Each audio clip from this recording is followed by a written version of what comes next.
What up, everyone? Good to see y'all. I'm just pulling some things up on my end as we get ready to rock and roll here. Hope everyone's having a good week. Hope y'all are rocking and rolling. We're about to get into one of my favorite times of year, so talk more on that in a second. See where y'all are at.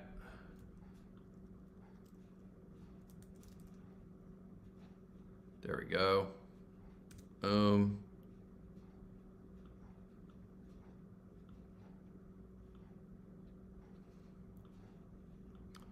right, I am just getting us rolling here. What up? I see a couple of y'all. If you guys can hear me all right, let me know, please. We're gonna kick things off here in just a moment.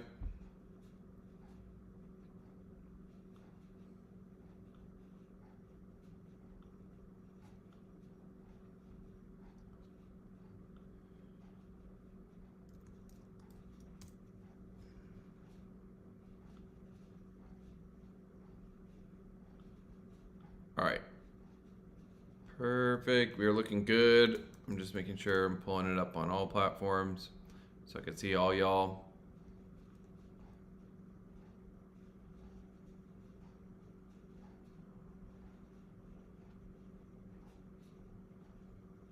Sweet, sweet, sweet.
All right. Let me know if you guys can hear me. Let me know if you guys can see me. I'm ready to roll here. Hope you guys are ready to roll too. And we'll get the party started. So let me see where you guys are at.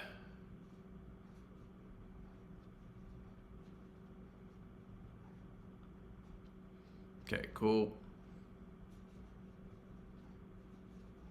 Sweet. What up, Chris? Good to see you, dude. Sweet. Yasser. All right.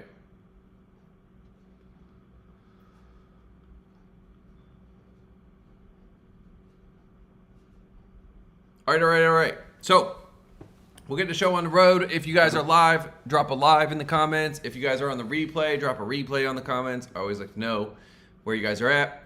As well, if this is your guys' first time, I'd love to know that. Welcome to one of these. If it is your first time, happy to have you guys. So typically what we'll do is we'll do a little bit of training. Then from there, we'll hit some outbound dials and start talking to folks. I wanted to run through some things with y'all real fast on qualifying people. So one of the biggest problems that I see in sales teams, especially sales teams that divide setting between closing, right? So they have setters and closers. This is obviously a good configuration because it allows for greater efficiency, but there are some problems with this configuration that can be pretty extreme when you have setters and closers. And so the biggest problem that you're going to see when you have set close teams is that the setters blame the closers and the closers blame the setters. And this is not a fun equation. It's really frustrating to be involved in this. And what happens is kind of each side fuels their own fire. So the setters will complain about how the closers can't close anything. I'm setting all these qualified people and they're not showing up or they're not closing. Meanwhile, on the flip side, your closers will feel the same way. They'll be complaining that the setters are setting unqualified people, or that the setters are setting people and that are just aren't showing up, or aren't really like in the right space mentally in order to close. So when you guys are encountering this, this is a common problem. And then also, if you guys are the business owners and you're working with a team, it's hard to figure out who's right and who's telling the truth in this situation. And ultimately what's happening in most cases is they're both telling the truth. Although there's occasionally, it can veer one side or the other. A lot of times what I'm going to see with your closers is closers specifically, they sometimes feel like everybody should be like the best lead that they ever talk to. And so it's very common, especially for more senior closers, to want everybody to be hyper qualified, especially financially qualified, which I've analyzed tens of thousands of applications, specifically trying to figure out which applications buy and which ones don't, and how can I better predict and effectively save time for my sales team.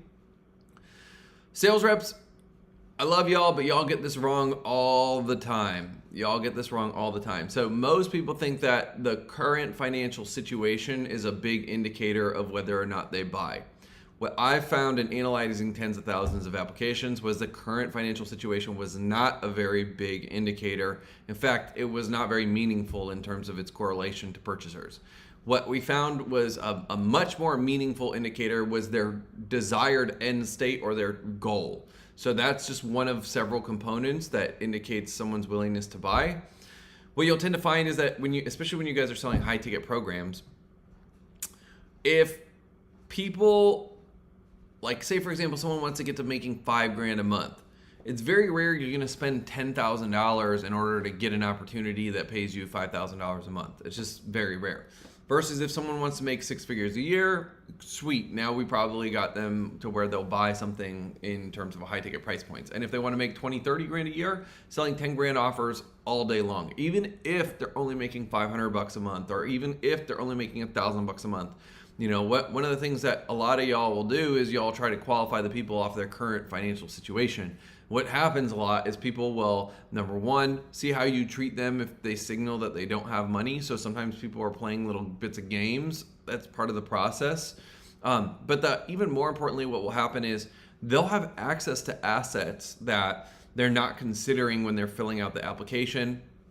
So perhaps they might not have a lot of income, but maybe they're sitting on a pension fund, or maybe they're sitting on, the sale of a big asset, like they liquidated a piece of land, or they're liquidating a home, or they're liquidating a piece of some sort of asset like that. Maybe they just sold their car, or they're in the process of selling their car. Maybe they are in situations too where they're about to come into some money. So they're about to get, say for example, like a financial settlement. They're about to receive an inheritance. They're about to receive something like that. Or perhaps their parents might have said, hey, if you find something that works for you, I'll pay for it, right? So there's plenty of times I was looking at programs that just I financially couldn't have paid for, but my parents would have probably covered me if I really wanted it and it looked like it made sense to them. I could have asked for that help. And so with you guys, you're going to find that if you're qualifying people based off their current financial situation, y'all are going to miss the boat for sure.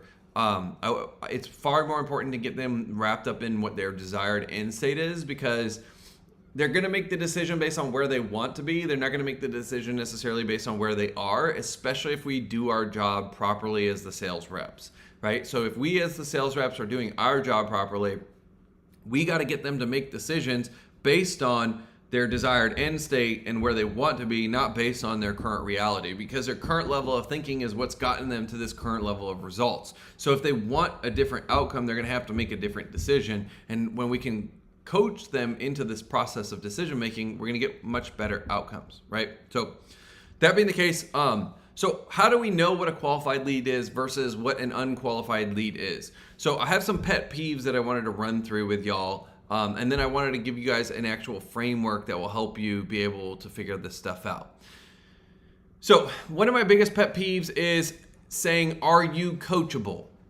fucking A. Like, are you coachable is not a qualification criteria at all. It's just not, it's not what you need in order to figure out if someone's qualified or unqualified, right? We need a lot more than are you coachable.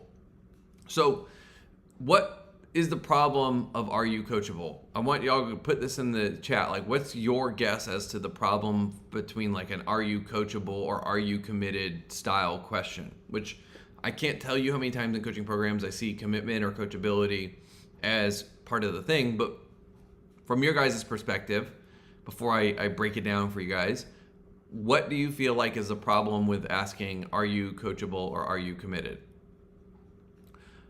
Good. So nobody's ever going to say no to that question. Good. What else? What else do you see? What's the problem with asking someone if they're committed or if they're coachable, especially in terms of qualification criteria?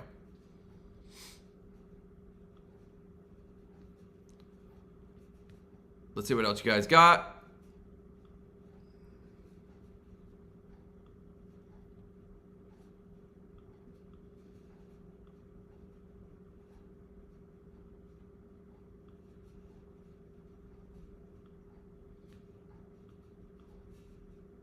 Everyone qualifies. Cool. So one of the biggest problems is, are you coachable, are you committed, is completely subjective. Because how do we define coachable or how do we define committed, right? So their definition is perhaps completely different than my definition of being coachable, or our definitions of commitment is perhaps completely different, right? So it's a subjective criteria, and when you are qualifying based on subjective criteria, you're bound to have unqualified people getting on the calls. That is the problem, right? And so when we're using subjective criteria in our process, you guys are going to find that you're not going to be able to come to a shared definition, right? And because we don't have a shared definition of coachable or committed, you know, a lot of times we can say the same words but mean different things. That's part of the challenge of language. So if I'm saying coachable and committed and I view it as one way and then they are viewing it as another way, then they get on the call, then there's another problem. So that's really the issue, is when you guys are using criteria that is subjective, you're going to find that people will just say yes to you in this case because they want to hear the price, especially if you're withholding price until after offer's made. What's going to happen is they're just going to say yes because they want the price, and then whenever the real situation comes up on the back end, the conversation completely changes, and you're going to find yourself in a situation where you're frustrated, they're frustrated, because you're frustrated, you guys fall out of dialogue at the end of the call. And maybe you guys have heard this before in the past, but it's like, you know, what happened? You changed as soon as I said I wasn't interested, or I couldn't afford it, and now I feel like you're getting really pushy. And like that type of energy is going to come into the back end of these calls, which ideally I want to avoid that because it doesn't really get us anywhere. So that's one of my big pet peeves. The other big pet peeve is reading too much into their current financial situation. I already hit this, but I want to reiterate it. So a lot of y'all are looking at the wrong factors. You're looking at, you know, reading too much into their current financial situation, and that's not necessarily the best way to go about it. So with that, then, there's a couple other ones that we can hit, but I'm going to save you all this, and I want to focus more on with that. So what's our best way to design qualifying questions, or what's our best way to design criteria to make sure our people are qualified, right? That's a real question here. So any guess from you guys? I want y'all to take a guess here before we get into the reveal. What do you guess being the best way to design your qualifying criteria or your qualifying questions? Let's see what you guys got. So the question is, what's your guess? How would you define qualifying criteria for your sales reps? Right? Or how would you define qualifying criteria for your sales call? Someone says market research. What else you guys got?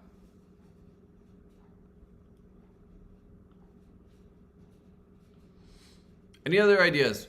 How would you define